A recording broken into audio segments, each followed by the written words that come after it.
día de hoy. Efectivamente, el día de hoy tenemos el privilegio de tener aquí en su estudio de radio al doctor constitucionalista Lenín Garcés, que va a hablar sobre la democracia en la actualidad. Le damos la más cordial bienvenida. Muy buenas tardes, doctor. Muy buenas tardes al público que nos escucha y muy amables ustedes, muchas gracias. Doctor, al decirnos democracia en la actualidad, ¿qué se quiere referir, doctor? Bueno, es que exactamente, ha cambiado muchísimo la idea de democracia desde los griegos hasta la actualidad, pues lógicamente ha evolucionado la idea tremendamente. Para los griegos era el gobierno de muchos, demos, mucho, el gobierno de muchos. No era el gobierno de todos, era el gobierno de muchos. Estaban incluidos muchísimo. En la Revolución Francesa también, la Revolución Francesa, donde se pretende superar las monarquías absolutas y pues, que haya un gobierno más popular, por ejemplo, a las mujeres. Es decir, esta idea ha ido evolucionando. Luego, el voto universal fue una primera manera de que la democracia llegara a todos. Luego, actualmente, para responder ya de manera directa, actualmente la democracia, las ideas más avanzadas sobre la democracia están muy relacionadas a las libertades, a las garantías y a los derechos. Es decir, podemos decir que un Estado es un Estado democrático bajo este punto de vista cuando los derechos de las personas, los individuos, están gozando plenamente sus garantías y sus derechos. Porque de esto sí no podemos dudar como voluntad del pueblo. Es decir, la voluntad del pueblo se conoce por la vía de sufragio, ¿no? ¿Cómo más podemos saber la voluntad del pueblo? La única manera, fuera del sufragio, de conocer la voluntad del pueblo sin ninguna discusión, es cuando ese pueblo, esos individuos están gozando, están ejerciendo sus derechos y gozando sus derechos plenamente. Por su parte, ¿qué nos podría decir acerca de esta democracia que ha evolucionado en estos últimos milenios? Además, sería la palabra, ¿qué usted opina de la democracia del siglo XXI? Bueno, mire, bueno, para decirlo desde nuestro punto de vista aquí en Ecuador, ¿no? Como yo lo voy apreciando, vea, antes en el siglo pasado, cuando llegó la democracia aquí en el año 78, la idea de la democracia cuando fue, recuerdo yo, la dictadura, hubo un referendo, se vino la Constitución del 78, el nuevo proyecto que se lo llamó, y entonces en ese momento la idea de democracia aquí era el voto. Más allá del voto no tenía mayor alcance la idea de la democracia aquí, en idea de lo que tenía la sociedad, de lo que era la democracia. Esta idea ha ido evolucionando. Yo creo que ya a finales del milenio ya la gente cada vez quería más libertad, más democracia. Ya se hablaba de contra los gobiernos abusivos, es decir, ya la gente empezaba a entender la democracia de manera distinta. Yo creo que a estas alturas ya la idea de democracia aquí en el Ecuador ha cambiado y nos estamos acercando, yo creo, a esa idea de que el pueblo entiende que está en democracia o no puede estar en democracia, por ejemplo, si no está ejerciendo sus derechos, si no se están cumpliendo sus garantías, si no, qué sé yo, si no tiene acceso a de oportunidades. Yo creo que ya empieza esa sensación del pueblo, de la gente, que entiende, vincula la democracia a todos estos factores. Doctor Lenín Garcés, acerca de la democracia directa, ¿qué nos puede decir?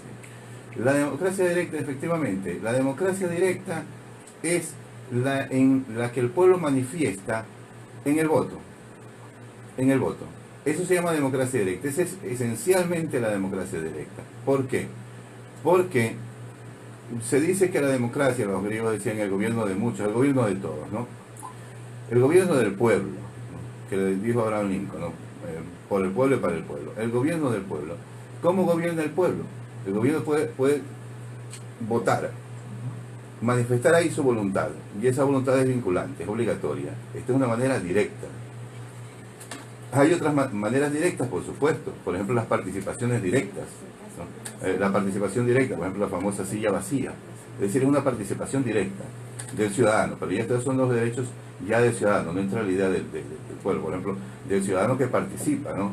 De manera directa, cuando se habla de la silla vacía, para escuchar a las personas que están, van a ser afectadas por esas decisiones. Bien, estos son participaciones directas, pero esta naturalmente es insuficiente en la democracia. ¿Por qué es insuficiente en la democracia? Porque si es un gobierno del pueblo, y si el gobierno del pueblo, es decir, la voluntad del pueblo solamente la podemos conocer por el voto, jurídicamente es así. No hay otra manera jurídicamente de conocer la voluntad del pueblo si no es a través del voto. Y entonces, si de esa manera nos limitamos, no se puede hablar de democracia. Tiene que crearse, porque eso es muy limitado, el voto limita mucho, tiene que crearse una serie de mecanismos indirectos a través de los cuales se pueda desarrollar una estructura que constituya ya la idea de democracia mejor desarrollada. Por su parte, la democracia indirecta o la que es representativa, ¿en qué consiste en su punto de vista, doctor?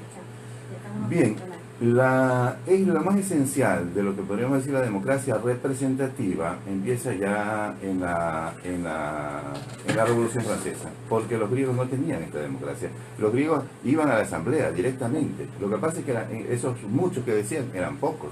No estaban las mujeres, no estaban los metecos, los extranjeros, bueno, los esclavos. Es decir, iban unos cuantos nomás y eran asambleas muy grandes. Bueno, había una participación directa, es decir, los ciudadanos iban directamente a la asamblea y participaban. Bien, esto lógicamente ya en la Revolución Francesa era insuficiente. Siempre hubieron cortes, ¿no? Siempre hubieron cortes en el Imperio Romano, es decir, hubieron cortes. Pero sin embargo, la idea de una asamblea popular se desarrolla fuertemente en la Revolución Francesa. Es decir, que el pueblo llano esté representado en una asamblea, de manera que este pueblo pueda participar del gobierno del Estado, pueda participar a través de sus representantes. Es decir, ¿cómo vamos a canalizar la voluntad popular de todo un pueblo, de tantos individuos, de tantos ciudadanos? Se va a canalizar en una asamblea que va a representar esa voluntad popular. Entonces necesariamente se tiene que manejar la idea del representante, pero el representante es representante de la voluntad popular. Por su parte, en esta democracia que hoy vivimos, la democracia participativa, se podría decir, ¿está en vanguardia en el Ecuador? ¿O en qué punto se lo sugiere, doctor? En la Constitución de Montecristi se introdujo la silla vacía. ¿Ya? Esto no había antes. Mecanismos de participación directa sí se han desarrollado en el Ecuador últimamente. Por ejemplo, el voto que se le ha permitido pues, a los miembros de la fuerza pública. Antes no podían votar los miembros de la fuerza pública. ¿Y este cambio que se llevó a cabo, doctor? ¿Perdón? Este cambio que nos acaba de decir, del voto. De los miembros de la fuerza pública. Exacto. Bueno, verá, yo le voy a decir mi idea sobre esto de aquí. Le voy a dar mi punto de vista, lo voy a decir. A nivel profesional, ¿no? Sí. Este es mi tesis, ¿no? Y yo creo en que tiene que tener un límite. Naturalmente el voto universal no puede existir porque, por ejemplo, por decir algo rápido y fácil, por ejemplo, los menores no pueden votar, ¿no? Esto se ha ampliado. Ahora los adolescentes pueden votar. Vamos a ver. ¿Hasta dónde ponemos los límites de la cuestión? Pero un voto universal enteramente no puede existir, naturalmente no puede existir. Hay gente que no están en capacidades, por ejemplo, mentales, etcétera, etcétera. Entonces tiene que haber un límite. El caso de la fuerza pública, no se les permitía votar, y yo creo que no se debe de permitir votar, porque naturalmente la fuerza pública se dice no es deliberante, claro, no es deliberante, pero como ciudadano delibera. Lógicamente, yo no creo que ese sea el enfoque. Como hicieron votar a los policías. ¿Perdón? A los policías los hicieron votar. Claro, exactamente. Que no lo hacían. Exactamente. Estos algunos lo ven como un desarrollo de la democracia. Yo creo que aquí se está extendiendo los límites. ¿Por qué? Porque el militar, por ejemplo, es garante de la democracia. ¿En qué sentido? En el sentido de que tiene las armas, ¿no es cierto? Y que en todo caso, en un momento de extremo, quien tiene las armas es el que va a tener la decisión, claro. Y entonces no puede ser deliberante, porque lógicamente, como se dice, los golpes de Estado todos son de los militares, naturalmente. En un momento extremo, el que va a decidir ahí es el que tiene las armas. Y entonces no puede deliberar, tiene que simplemente estar del lado del pueblo y atenerse a lo formal, a la Constitución, a las formas, a los mecanismos democráticos y nada más. Ahora bien, esto de aquí, para mí, es algo tan, por decirlo de alguna manera, sacro de la democracia, una cuestión tan esencial de la democracia, que yo creo que para que exista coherencia no se les debe permitir y no entenderse a que el ciudadano ya es otra persona. ¿Por qué? Porque el militar que está como ciudadano no deja de ser militar. Eso es una cuestión. El ciudadano que está caminando en la calle y que está en servicio pasivo o lo que se quiera, no deja de ser militar. Y por tanto en esto yo sí soy estricto y creo que no se debe de cuidarse también la estructura de la democracia. 16 horas con 16 minutos estamos entrevistando al doctor Lenín Garcés, doctor constitucionalista, aquí en los estudios de Teleradio 1350 AM. Y recuerda, maestro ecuatoriano disfruta del confort y seguridad de un viaje familiar en su auto nuevo o el crédito prendario que ofrece el Fondo de Cesantía del Magisterio Ecuatoriano. Desde el primer día de afiliación, una tasa promocional del 10% anual, el Fondo de Cesantía del Magisterio Ecuatoriano financia sus sueños. Comprar o remodelar su casa es más fácil. Crédito hipotecario con la mejor tasa del mercado del 8.69%. Pueden afiliarse al Fondo de Cesantía del Magisterio Ecuatoriano todos los docentes, personal administrativo y de servicio del sistema educativo a nivel nacional. Es una pequeña pausa comercial, pero ya volvemos con nuestro entrevistado, el doctor Lenín Garcés, constitucionalista del Ecuador. Vamos y volvemos. ¿Algún tema más que quiera tocar? Las garantías, por ejemplo. Garantía. ¿Cuál es el tema que vino a tratar? Democracia. Solamente Sí, democracia. claro, pero es que yo puedo tratar cualquier tema general. Tengo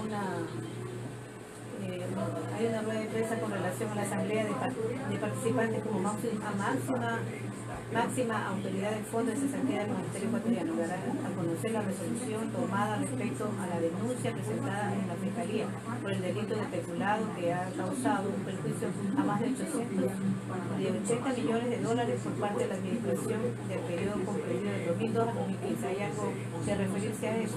Ya, en concreto, eso sí tendría que decírmelo antes, porque yo tendría que ponerme al día en los periódicos. En abstracto, como decir ahora que estamos hablando en abstracto, cualquier tema. Ya, porque ahorita no hablan de ese tema.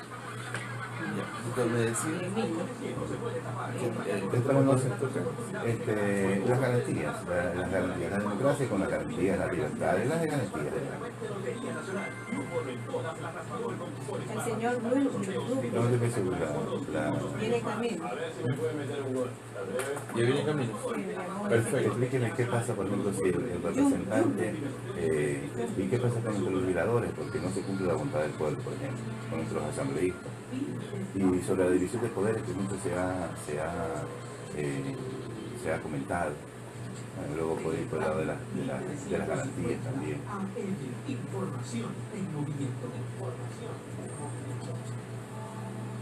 Vamos a tocar estos 4 temas antes de que sean las 4:30, porque tenemos otros entrevistados. No, sí.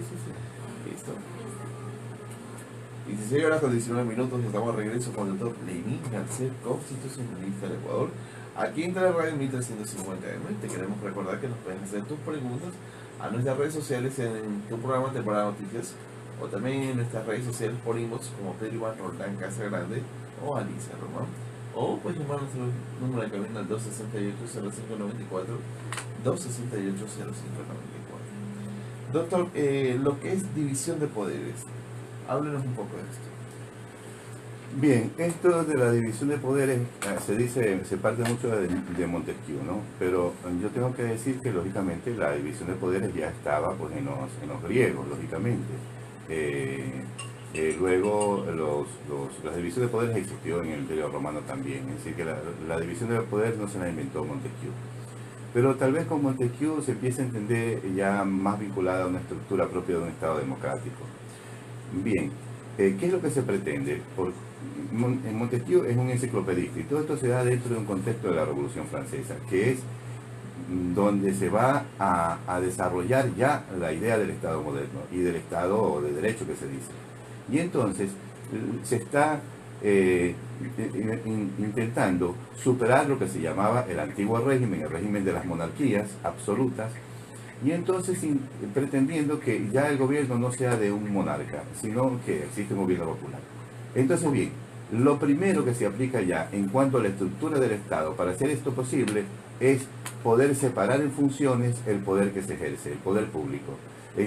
Se los llamó poderes en ese momento, y esto hasta hace la anterior constitución también los llamaba poderes, ahora se les llama funciones. Pero era el poder público, dividir el poder público, dividirlo para que ejerzan unos uno, otros el otro y unos terceros el otro poder. 3 poderes fundamentalmente que todavía permanecen. Sí, lo que ahora es el poder ejecutivo, el poder legislativo y el poder judicial. La Constitución de Montecristo introduce 2 nuevos poderes, que, bueno, todo esto le llama funciones, que es el poder electoral y el control social. ¿Está de acuerdo con el poder electoral? Esto del poder electoral, doctor, ¿usted está de acuerdo? Bueno, yo no estoy de acuerdo. Esta es una cuestión novedosa de la Constitución de Montecristo, ¿no? Esta es la división y la estructura fundamental. Yo quiero decir que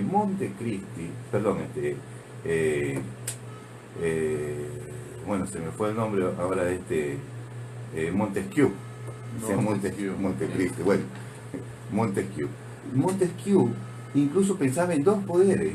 El tercero lo tenía ahí dando vueltas y a la final lo incluye, el poder judicial, que es la cenicienta de los poderes, de los 3 poderes, o de las 3 funciones, como dice la Constitución. La cenicienta es el poder judicial, y la más vulnerable de todas. Montesquieu ni siquiera estuvo seguro de incluirla, pero al final lo incluye por un sinnúmero de razones. Quiero decir que ya los 3 poderes ya es suficiente. Extender más poderes, aquello no considero necesario, bueno, por muchas razones, pero por no dar una respuesta demasiado larga, podríamos decir esto de aquí. La idea de la división de poderes es estos 3 poderes, incluso Montesquieu se lo pensó para incluir el poder judicial. Por su parte, ¿cuáles son las garantías que ofrece esto? Ya estoy lista. Bueno, la primera garantía que ofrece la división de poderes es que nos libra del déspota, del absoluto, del dictador. Es decir, nos libra de los gobiernos absolutos, nos libra de los gobiernos abusivos. ¿Por qué? Esta idea ya lo tenían los romanos, además lo viene de la Revolución Francesa. Los romanos incluyeron, para evitar las monarquías que existían al inicio de Roma, para superar esas monarquías y ese poder absoluto, justamente, Roma desarrolla la idea de los cónsules. ¿Qué eran los cónsules? En que no podía existir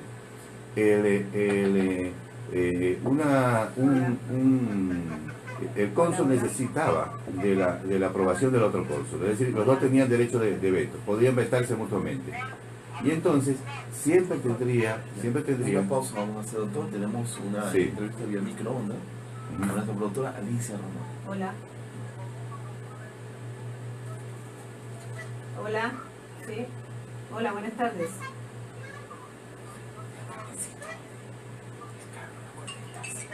Hola. El cable lo conectas y sale de una con el de aquí. Así no pierdes el tiempo. En la parte de arriba, ahí vas a ver dónde está. Alicia, Hola. ¿está conectado? No tenés que cogerlo, sale solito. Hola. Bueno, seguimos problemas técnicos, seguimos con nuestro entrevistador, el doctor Lenín García. Acerca de esto de los legisladores que llegaron aquí en el antiguo régimen, ¿usted está de acuerdo que han cumplido su función? Bueno, los legisladores, habrá asambleístas, que son legisladores, naturalmente también son legisladores los asambleístas. Bueno, son representantes de la voluntad popular y el gran problema aquí es que pueden los representantes de la voluntad popular en la práctica emanciparse, independizarse de esa voluntad popular. Por eso justamente surgen las nuevas ideas de la democracia vinculadas al ejercicio de los derechos para poder garantizar que esta voluntad se esté cumpliendo. ¿Cómo sabemos que se está cumpliendo la voluntad? Porque el representante pudiese traicionar la voluntad popular, y toda vez que la voluntad popular se la conoce únicamente mediante el voto, entonces la democracia es un sistema completamente confuso, completamente oscuro, que dice que es la voluntad popular, pero la voluntad popular solo se la conoce por el voto. Es decir, es un sistema que se ha tenido que ir perfeccionando, digamos. Entonces, claro, los representantes no han cumplido la voluntad popular, y entonces estaríamos viviendo una ficción completamente cuando decimos democracia. Y justamente el hecho de que los representantes del pueblo traicionen la voluntad popular que representan, necesariamente nos obliga a un mayor desarrollo de la idea de democracia, para que la democracia efectivamente sea el gobierno, como dijo Abraham Lincoln, gobierno del pueblo, por el pueblo y para el pueblo. Por su parte, ¿estos derechos se han cumplido, doctor? Sí, bastante buena pregunta. Yo creo bueno, primeramente que los derechos no se cumplen por razones muchas veces estructurales del sistema, ¿no? Estamos en un momento desde la Segunda Guerra Mundial que, claro, que conmocionó a la humanidad, y entonces ha habido desde la primera carta de la Declaración Universal de los Derechos Humanos, ha habido un desarrollo del catálogo de derechos impresionante, y cada vez nuevas y nuevas declaraciones sobre derechos. Decía Ferrajoli, un jurista y filósofo italiano, que estamos en el tiempo de ya no de las declaraciones de derechos, sino del desarrollo de garantías.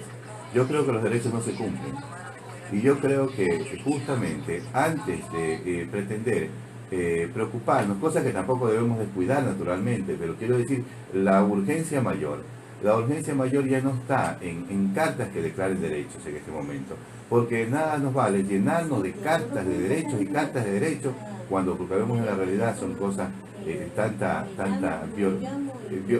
violación de los derechos, pero estructurales, la pobreza, la pobreza bueno, y no necesitamos decir más en eso.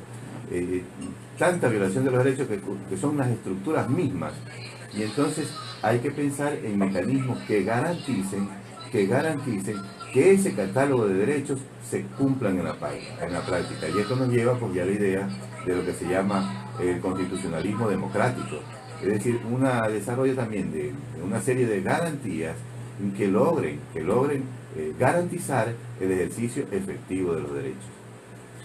Bien, siendo 16:28, estamos entrevistando al doctor Lenín Garcet, doctor constitucionalista del Ecuador, ¿y recuerda?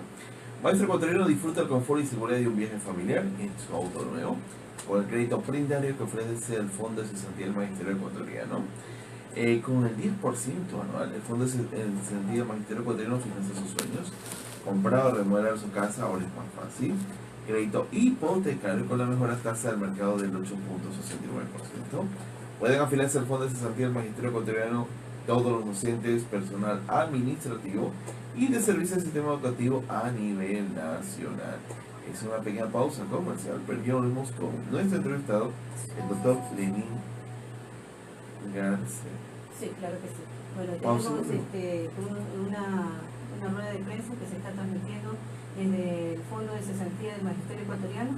Pues tenemos la información del abogado Josué Sánchez, pues sobre el tema él es la máxima autoridad del Fondo de Cesantía del Magisterio Ecuatoriano.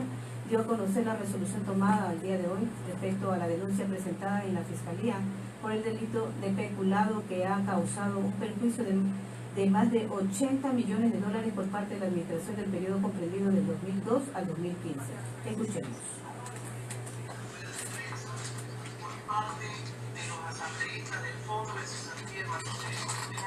también por su representante legal, el economista Robert Andrade, para denunciar ante la opinión pública hechos bochornosos y de corrupción que se han venido suscitando de las arcas y los dineros del Fondo de Cesantía del Magisterio Ecuatoriano.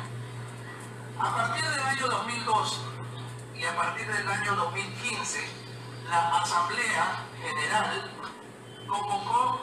convocada por intermedio del economista Robert Andrade, convocó a realizar una auditoría forense con el hecho de investigar principalmente los proyectos inmobiliarios que se habían construido por intermedio de las autoridades anteriores para establecer si había o no había un perjuicio a la economía patrimonial del Fondo de Cesantía. Y efectivamente, al realizarse esta auditoría forense por intermedio de la compañía Romero y Asociados, una compañía, pues, una auditoría de gran prestigio a nivel nacional e internacional, determinó que efectivamente se habían cometido actos de corrupción en el Fondo de Cesantía por los anteriores administradores dentro del periodo auditado. En este sentido, se llegó a establecer que hubieron sobreprecios dentro de los proyectos, que hubieron compras de terrenos sobrevaluados. Efectivamente, también se descubrió que habían hecho ciudadelas en superficie de terreno que no debieron haberlas hecho porque eran zonas de alto riesgo. De esta manera, y una vez que fue entregado el informe de auditoría forense, la Asamblea General de Partícipes, representantes de todos los maestros a nivel del Ecuador, autorizaron al economista Robert Andrade para que contrate abogados y ponga la respectiva denuncia en la Fiscalía General del Estado. Dentro de las investigaciones de la Fiscalía General del Estado ya existe un informe policial y existen versiones de cada una de las personas que han sido perjudicadas, porque esto no solamente es a nivel de Guayaquil, sino a nivel de toda la República del Ecuador. Casas mal hechas, hay viviendas afectadas, por cuanto si hay personas que habitan en la parte de arriba, a lo que haga la válvula, todos los excrementos caen en la parte de abajo. Hay filtraciones de agua, hay edificaciones que se están hundiendo, es decir, una serie de irregularidades y las viviendas que fueron mal construidas en un proyecto técnico por parte, pues, de las personas encargadas en su momento. Por lo tanto, nosotros, en base a estos elementos, hemos solicitado ya a la Fiscalía General del Estado que inicie la instrucción fiscal en contra de los responsables de este delito, más que todo por el delito de peculado, porque aquí se han desviado no solamente fondos privados, sino fondos también relacionados con el Estado, según un informe que existe por parte de la compañía KPMG.